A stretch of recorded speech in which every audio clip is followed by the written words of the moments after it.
This is Mackenzie Rellinger from Rochester College. Recently, I've started to reflect on the years I spent obtaining my undergraduate degree.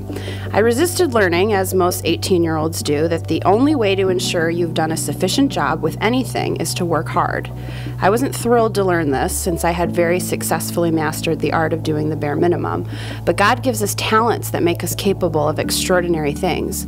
In Colossians chapter 3, verse 23, Paul encourages, "Whatever you do, work heartily, as for the Lord and not for men." What strikes me about this passage is the idea that I've basically had an employer since the day I was born. God cares what I do and how much effort I put into things. Solomon tells us clearly in Proverbs chapter 8, verse 9, that whoever is slack in his work is a brother to him who destroys. It may not have been my favorite lesson to learn, but hard work really does pay off. When I look back on the effort I eventually started putting into my degree, the rewards from it are evident. And not only that, it honored God as well. May you also find direction in this day as you seek to serve the Lord.